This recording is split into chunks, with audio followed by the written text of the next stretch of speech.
Please welcome ex-magistrate David Heilpern now to the stage. Why will Australia be one of the last places to legalise cannabis on the planet? Actually, maybe in the universes, the galaxy as a whole. Yeah. Hi, can I have that white light back? Because then I can read. That would be really good. Oh yeah, that's beautiful. Thank you. It's lovely to be back. It's been at least 3 hours since I was talking here with Steve Bolt, but before then it was 22 years, so just a small gap. It's been lovely to come to Nimbin. I always feel, I want that white light back. I always feel they're stealing, I can't read blue. It's always lovely to be here at Nimbin. I always feel at home here. This is my spiritual home. It's where we brought up our children, and it's just so lovely to be here and eat at the trattoria again, actually. That is definitely the highlight of my trip so far. So, South Africa, Thailand, Canada, European Union, Portugal, many parts of USA. They are light years ahead of us in terms of drug law reform. Why? And I don't think we spend enough time asking this question. Why are they so far ahead of us on drug law reform? I mean, the United States, really? The grandmother of prohibition is light years ahead of us. There's places in America where even psilocybin has been legalised. There are many states in the United States where cannabis is now legal. And why are we such light years behind? And what can we do to change these things? The first part of that exercise, in my view, is to analyse the why. So although partly this talk is a bit tongue-in-cheek, is like, well, we're going to be the last in the universe to change things. On the other hand, I really fear for that. And there are some peculiar features of our country that I want to dwell on and think about and discuss with you, and hopefully it'll start a bit of a discussion about why we are so far behind. You know, when I first started in practice, I represented homosexuals who were charged with that as a crime. I represented people who were involved in the abortion industry. I represented those who were convicted, or who were committing heinous crimes like blasphemy. Jesus Christ. I also acted for prostitutes. Now, all of those things are no longer crimes. All of those victimless crimes are now legal. Homosexuals can now get married. Abortion was de facto legalised in this state by the courts 20 years ago. Blasphemy hasn't been a crime for decades. The sky has not fallen in. The end of the world is not nigh as a result of those, but drugs remain just as they were. Now, true it is, and there's been a lot of talk about it, we have seen some great inroads in medicinal cannabis. But to me, and that's great, it's a leg in the door. But to me, this whole concept of recreational medicinal is, for many people, just a bit of bullshit, really. There is such a hangover between the two that this whole medicinal, recreational just doesn't explain. For many people, their cannabis use is a mixture of all of the above. But why have we got nowhere much, except for medicinal, for all of that time? Why is it that there are still literally tens of thousands of people charged with possession of cannabis in New South Wales every year? Why are there people sitting in prison? I gave an example this morning. No prior convictions, 800 grams for personal use, 10 months jail. A 54-year-old man. That is the environment in which, for many of us, and this is, I mean, other countries are laughing at us. In Thailand, I was reading up about it the other day.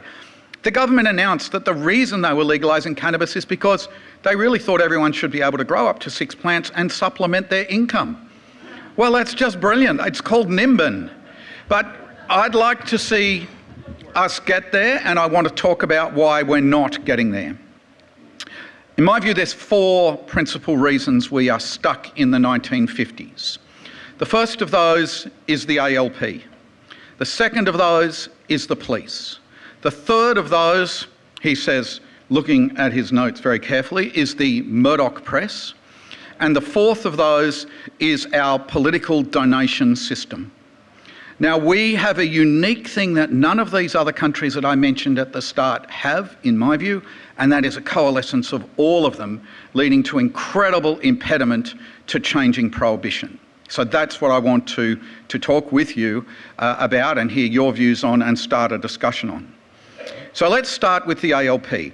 What is the point of having a progressive opposition if they're neither progressive nor put forward really any opposition to our current prohibition laws? Of course, we have the real opposition in New South Wales, who are the Greens, but the majority of seats in terms of opposition, I mean, what are they doing? And not just New South Wales, around Australia, what are Labor governments doing and what are Labor oppositions doing? They are meant to be the party of progression. They are so gutless in their political cowardice.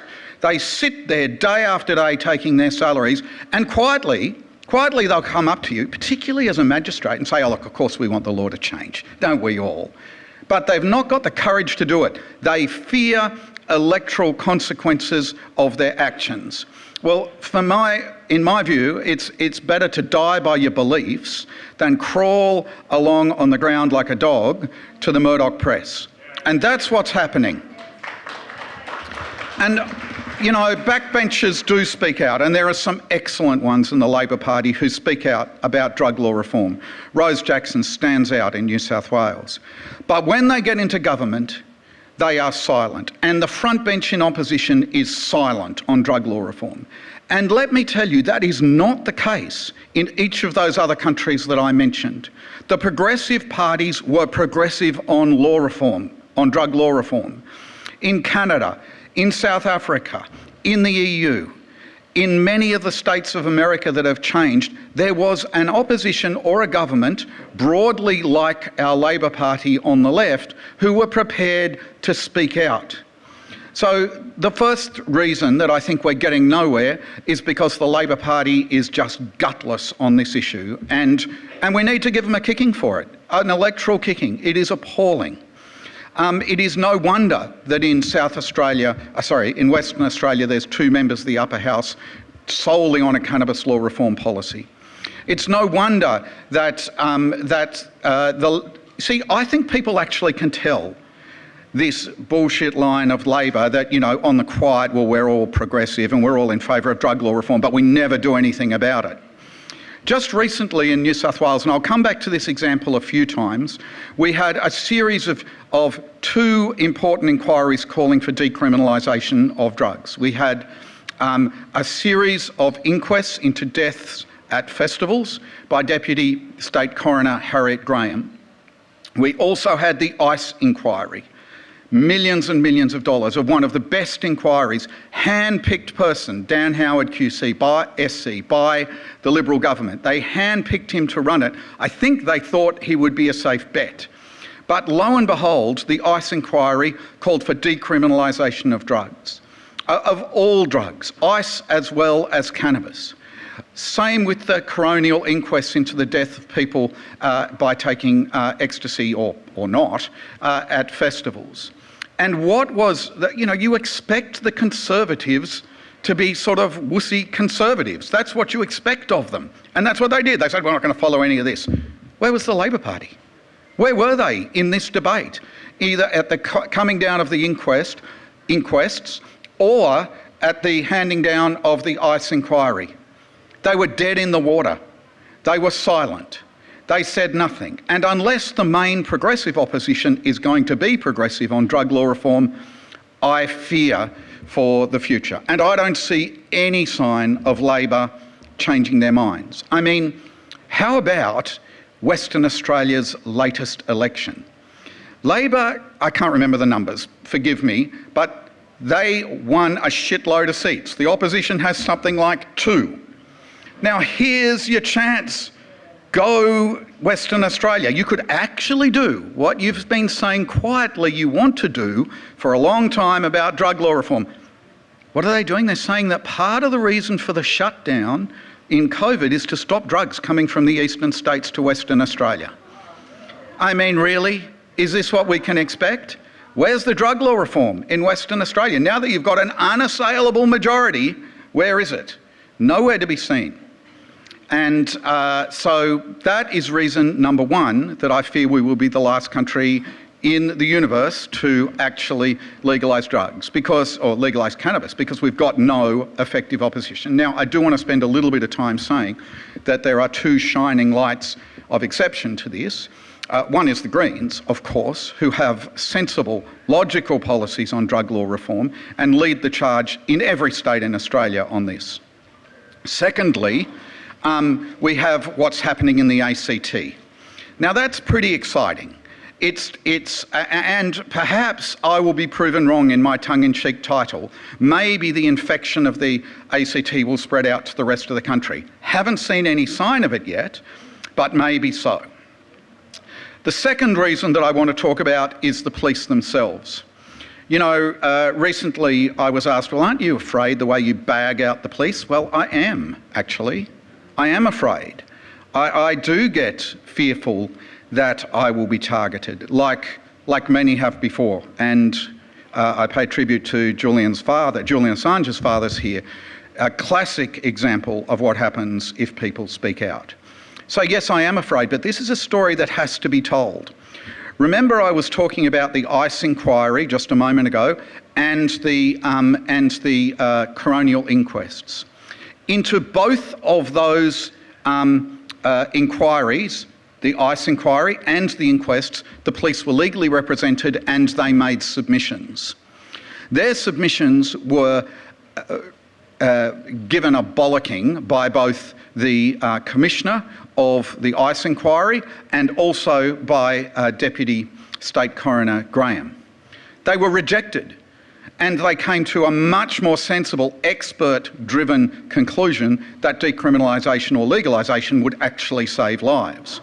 In the pill testing arena, of course, the police line is basically, we would rather people die, literally, than send the wrong message by decriminalising these drugs or having pill testing.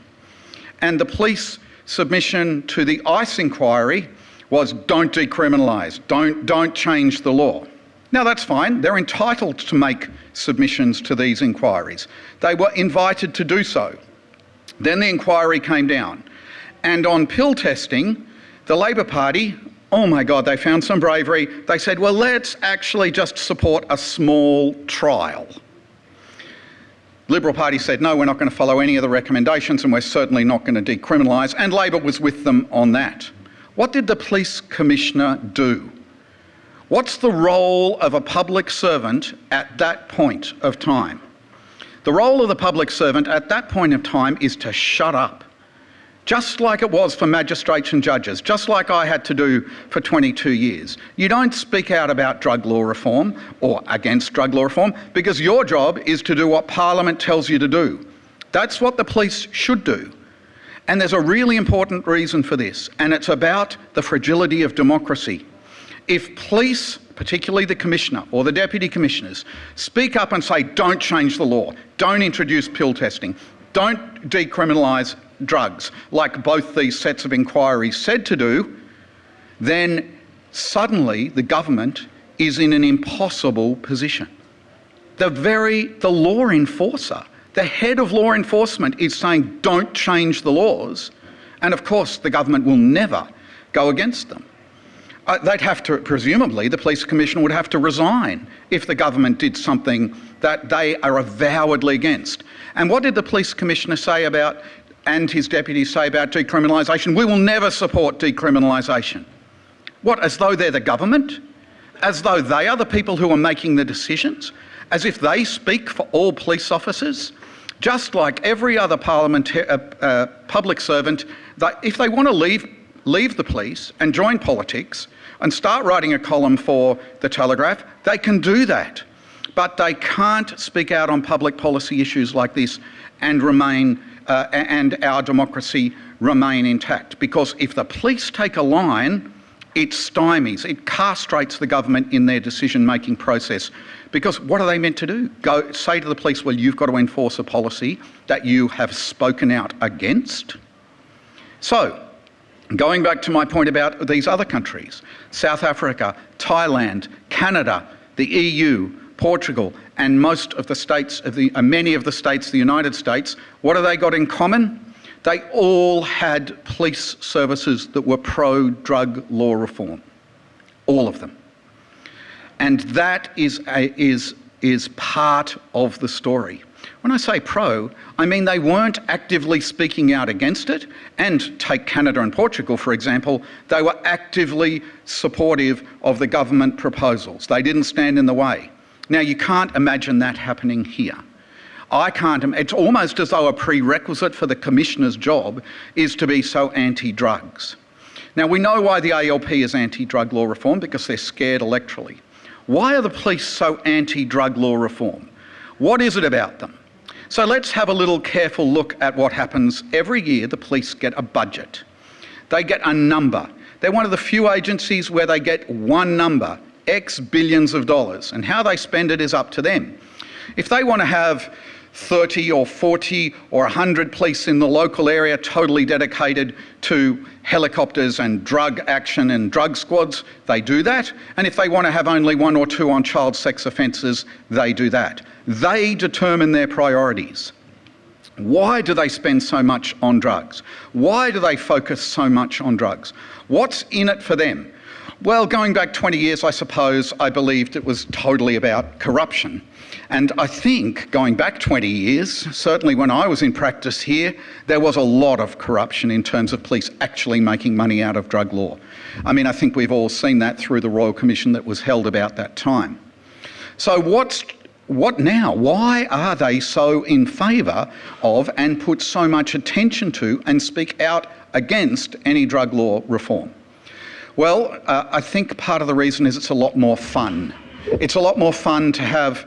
I tell you, when I was a magistrate, I would have dealt with, I'm guessing, 5,000 search warrants. Not one was for domestic violence.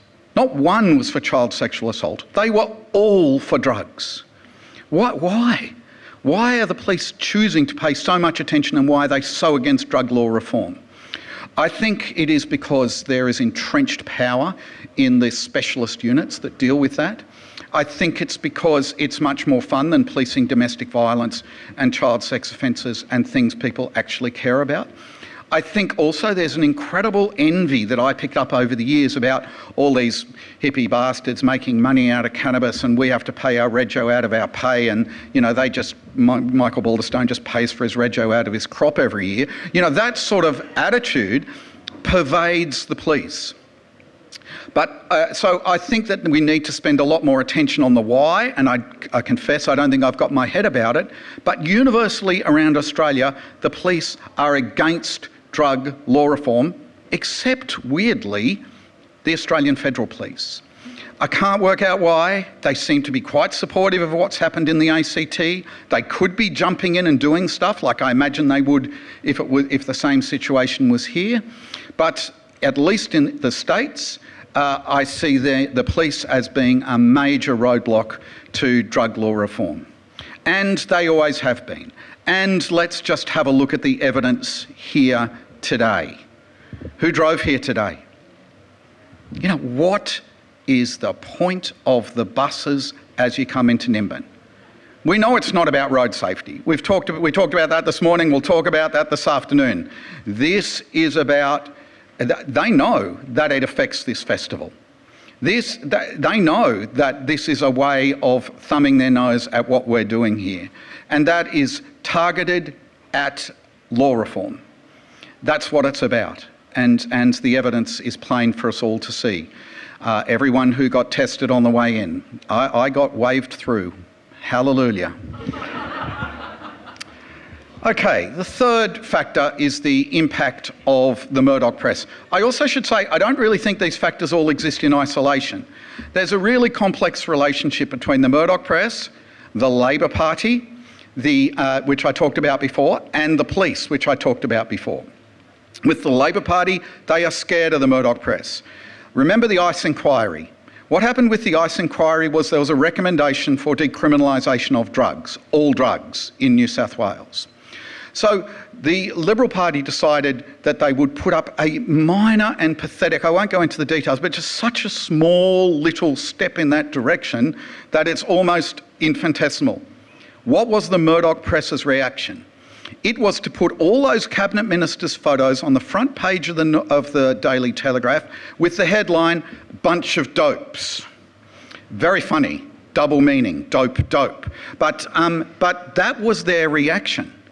Now, the Labor Party is afraid of that sort of publicity, as were the progressive members of the Liberal Party as well, because there they are being paraded by the Murdoch press. And the symbiotic relationship between the Murdoch press and the newspapers are really, it's outside my area of expertise, but I reckon you could do a whole study on it. But essentially, the Murdoch press relies on police tip-offs for a lot of their exclusive police stories. And they run those. And we see that all the time with the tabloid press, not just the Telegraph, but all of the tabloid press. So, in essence, there is a very close relationship between the first three factors that I'm talking about. And in terms of the Murdoch press, so we have the bunch of dopes. But if you look internationally at countries where there is less impact of the Murdoch press, what do you see? What do you see in Portugal? Very little Murdoch press. What do you see in Thailand? None. What do you see in South Africa? What do you see in the EU? And in fact, what I've been doing is looking at the ratings of Fox News versus drug law reform in each of the states of the United States. And lo and behold, there really is a causative relationship, not a correlating one. So what we've got is, and the Murdoch press for the last 30 years that I've been watching it has been absolutely paranoidally knee-jerk anti any drug law reform whatsoever. And again, you have to ask yourself, why? Well, part of it is Murdoch himself. He's a fundamentalist Christian. You know, there's that great joke about why do fundamentalist Christians hate fucking standing up? Because it leads to dancing. Well, so do drugs. They lead to dancing. And I think we can see that that's why the Murdoch press might be so far against it. But I do, and again, outside my area, but there really is a direct relationship between areas that are infiltrated by the Murdoch press and a lack of drug law reform. And let's look at Australia.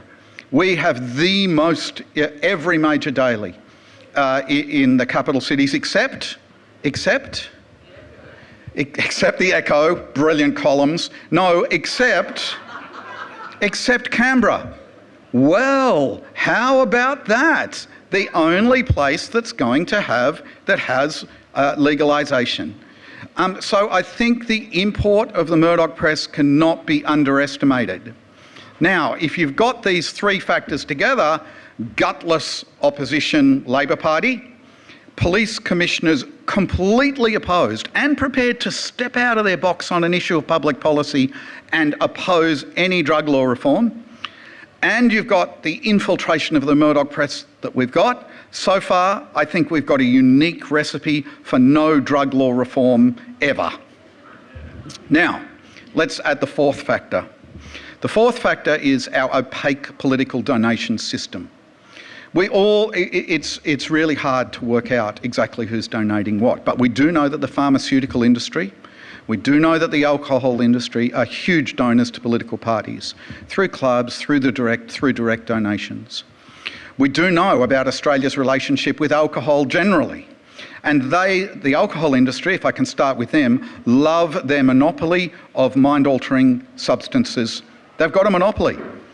They love making money out of the fact that they are the only legal mind-altering substance. And of course the cannabis industry, cannabis as a whole, is a huge threat to their model. Of course, you could argue from a public policy point of view, well, let's start with domestic violence. Perhaps we could look at drink driving. Perhaps we could look at other street violence. And we could say, well, the alcohol industry has a lot more to answer for than, for example, a potential cannabis industry. But they hold tight to their monopoly and they protect it, at least partially, and I think significantly, by political donations. So, What we've got is politicians beholden.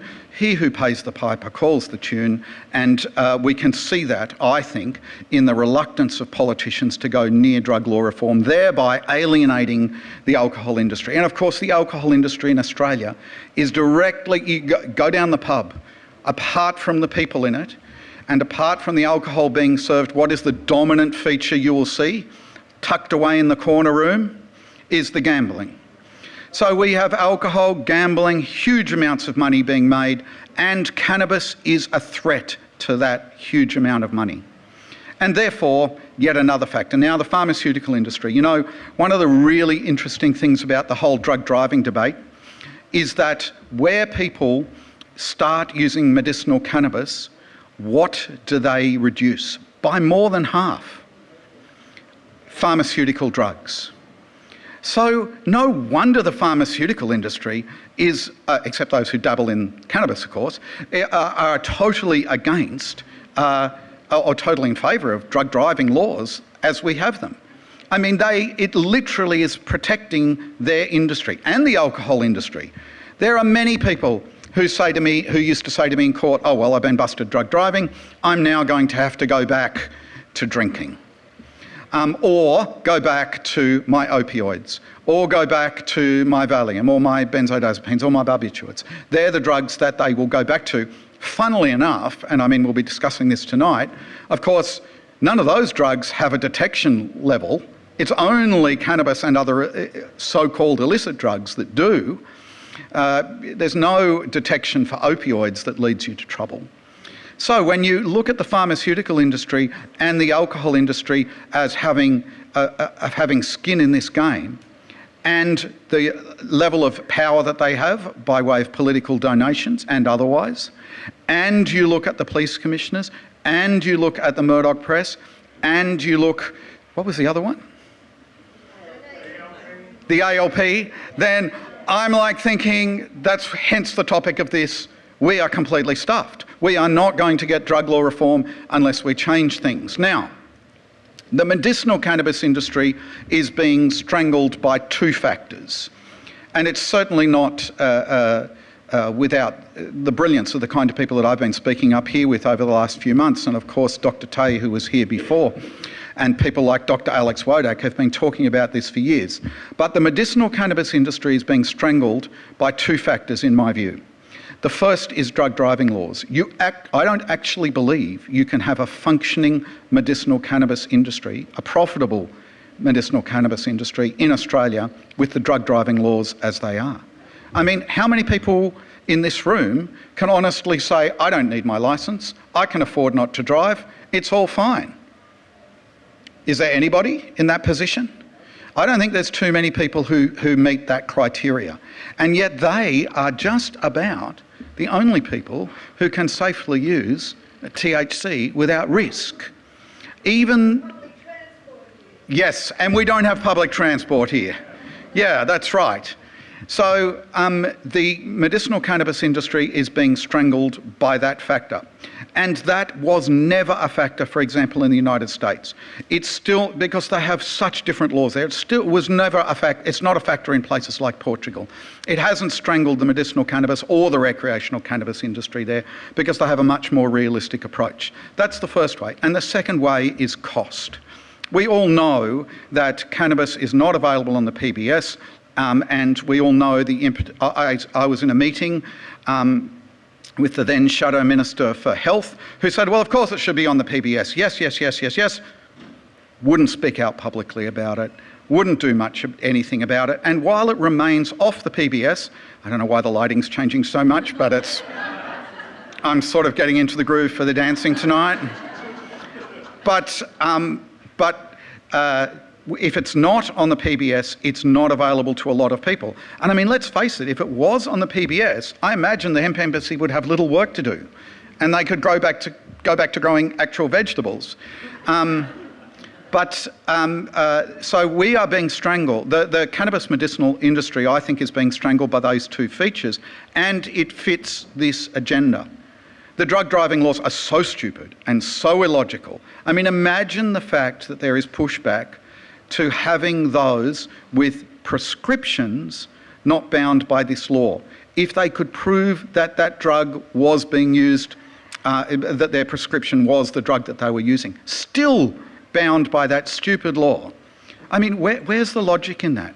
Why is it that cannabis is not available on the PBS? Why is it that those who choose this particular medicine have to pay for it, but those who choose all those other medicines I just mentioned before, and they are heavily subsidised for it? It's to do with the same fear factor.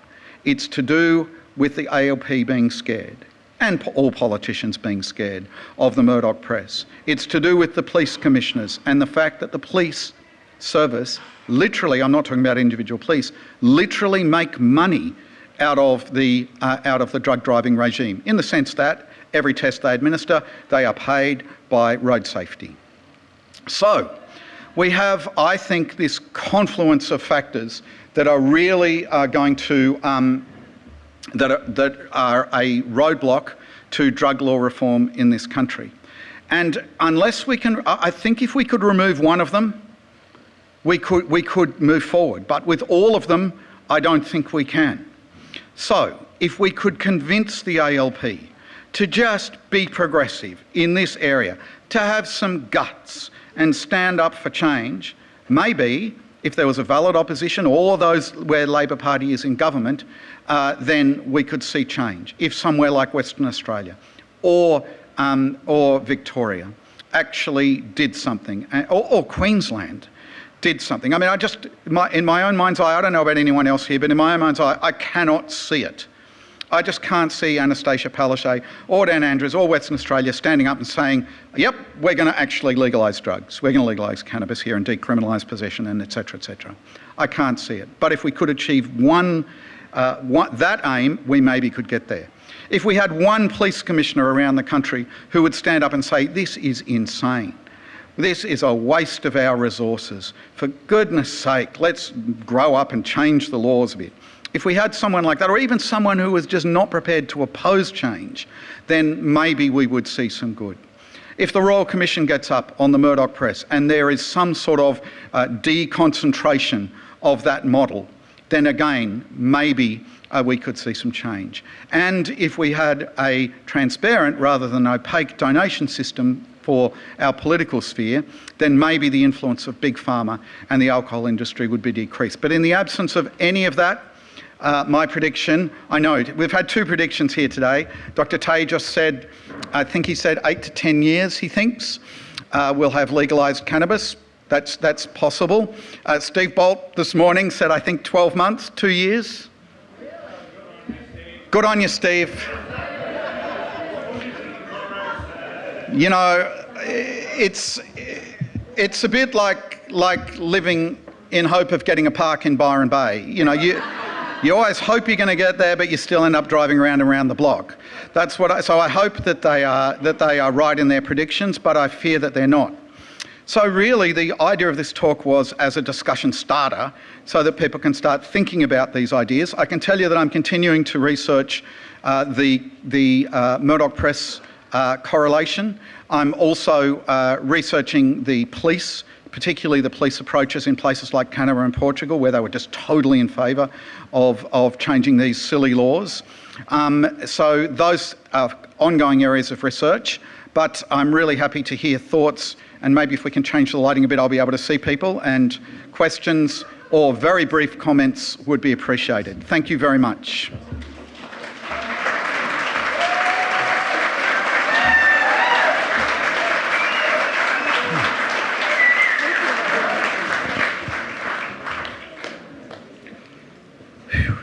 Hello, thank you.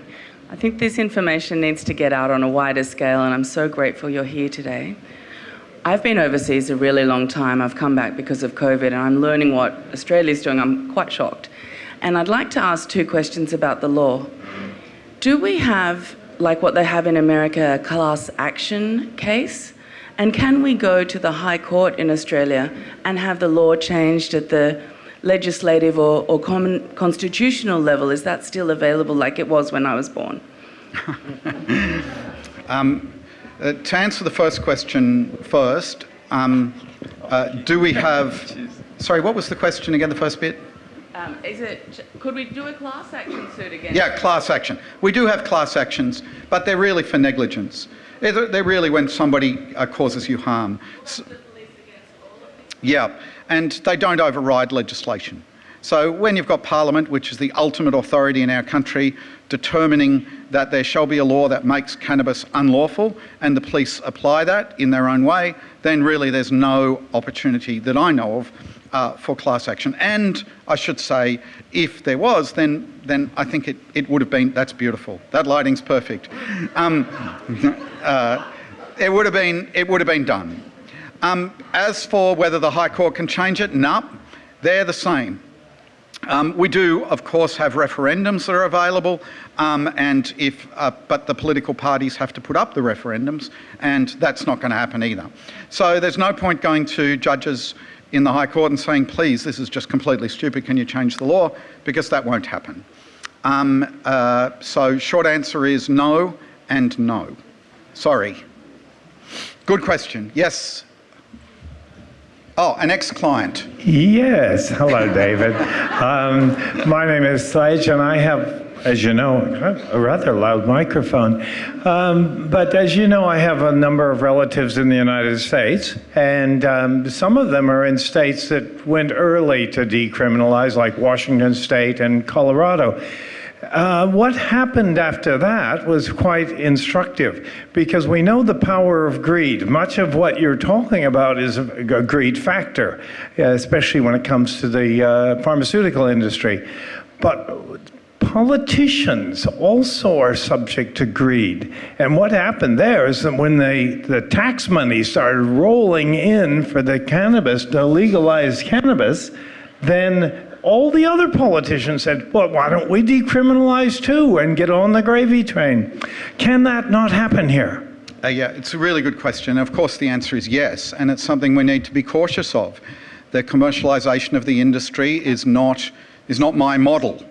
Mind you, it's better than the criminalisation of the industry, which is the model that we've got now. I think also there's something about the larrikin nature of Australia that, you know, I'm just going to plant a few plants and fuck it, you know, like what can they really do? And of course it's the same in America really, and people are continuing to do that. But short answer is yes. On the other hand, those tax dollars in some states are being specifically targeted at drug education and anti-violence campaigns and the like. So some of that money is quarantined for what I think we would all agree are good causes. So that's a positive. I guess also the alternative of continuing as we are is so bad and causes so much harm that I think anything at this stage towards decriminalisation, legalisation, even if taxed, is better than nothing. And the ACT model, of course, is not a taxation model. So the first jurisdiction to jump is you can grow a few plants and we're not going to charge you for possession model. And that's not a bad place to start.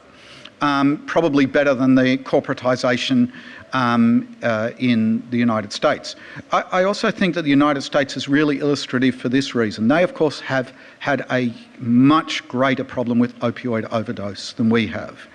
And yet, in those states where they've decriminalised or legalised, they are the only states that don't have an increasing rate of opioid deaths. So what we've got is an urgency in those places that is so great that I think the model is secondary. And in a way, we have that urgency here too, in terms of people who are going to jail. So I'm prepared to live with a corporatisation taxation model myself, much as I would rather it be a bushbud Nimbin model. But I rather think that this area has a place, a disruptive place, a role to play when corporatisation tries to put its ugly fingers into the Nimbin pie. They won't get too far, don't you think? I hope so. There's a question here. Yeah. Hi, it's more of a comment. A couple of things. I believe the police are really trying to kill the festival. So for people that live not around Nimbin or the Northern Rivers, they actually did roadblocks yesterday morning. They were setting up before 8 o'clock in the morning. It's really pathetic. It's shameful. It's a waste of taxpayers' money. And, you know, it really impacts on people that are driving to work, then the school bus drivers and, you know, parents that are taking their children to school. Secondly, a really brief story. I have a dear friend, and some people will know who I'm speaking about. He got busted 15 years ago. So a very well-known local identity. Look, the circumstances were shocking. Anyway, the cops set his bail at $20,000. And they were shocked when I came up with that $20,000. They declared him as a flight risk, and I said to the cops at Lismore Station, well, obviously you don't know this man at all, because he's not a flight risk. He had to report every single day to a police station. And a few months after this had happened, ex-politician down around Newcastle had been done on child molestation charges, and he only had to report 3 times a week. So, you know, I'm just trying to put this out there that, you know, the laws really, really need to change. They really, really suck.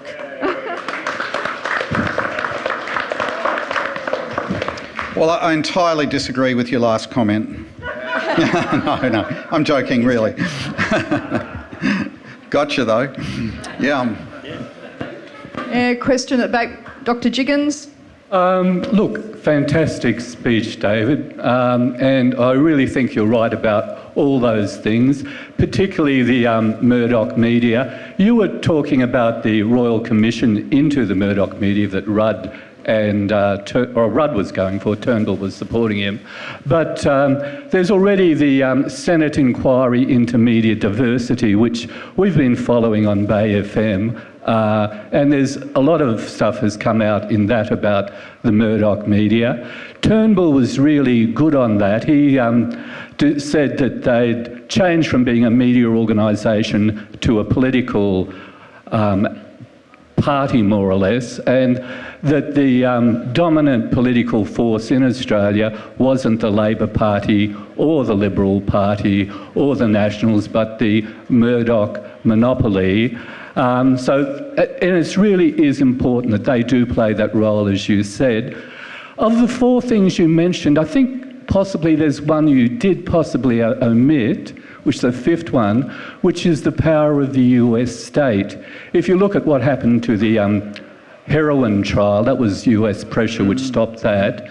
And if you look at what happens in the US citizens actually have the right to vote for referendum. And so they can actually escape the power of the US state. And as for the Labor Party, I mean, the reason they're so gutless now is because Whitlam got overthrown in 75, and his government was going to decriminalise cannabis. So, well, that's my case for why you should have included the US state. Anyway. Thank you, Dr. Jiggins. I agree entirely, and perhaps that is a 5th one, but I suppose I see the US state now as a joke after Trump, and probably progressive now that Biden is in. But I agree with you. The influence of the US state has been huge on drug law reform throughout the world, through its influence in the United Nations and narcotics, etc. But I totally agree with you. Thanks. Any other questions or comments? Yeah. No, there's one down the front. Hello? That's me? Okay. No, I'm not doing anything. Yeah, thanks, David. My name's Jacob from Renegade Activist. I'm travelling here with John on the Assange campaign. But I think I just wanted to look at it, if I can, in the bigger picture. In the last 21 years, federally and around the states, Australia has passed 172 laws restricting our freedoms. All right, 172 laws, more than in any country on the planet. And I think what's happened here is we're looking at, everything we look at now is through the lens of securitisation. People start getting sick, we don't build health hospitals, we build more police forces and more security organisations and make more laws. And I think that part of another factor in the drug control is that drugs enable the state, the police, whatever, the system, to control people. The amount of times activists around the country working on various other campaigns get pulled up, and you can't be busted for holding a sign or collecting a picket or doing a radio show, but you can be busted when they find a joint in the inside of your coat pocket. So there's another reason. The securitisation of this state, which involves not just drugs, but every other area of our use, of surveillance capitalism, looking at what we do online, looking where we travel in our cars with different people with e-tags and coppers with automatic monitoring cameras on number plates, all the data that's been collected on us, all the restrictions that's been put on our movement. And in this greater environment, I hate to say it, but I don't think it's an area where in any field, let alone drug use, that laws are going to be relaxed. I think what we're going to look at, if anything, unfortunately, is more tightening. Yep. Look, I think that those are excellent points. And yes, the fact that, you know, in this room, we are all criminals in the sense that we have or do use illicit drugs. And the criminalisation of a significant proportion of the population by a victimless crime is an excellent method of increasing the power of the state and the power of corporations. I totally agree with you. And it's another reason we need to change the drug laws. Can you expand quickly on what changes you'd like to see to donation laws? Yeah, I mean, I think that I can, and it's very simple. We should know immediately who's giving what to whom and when.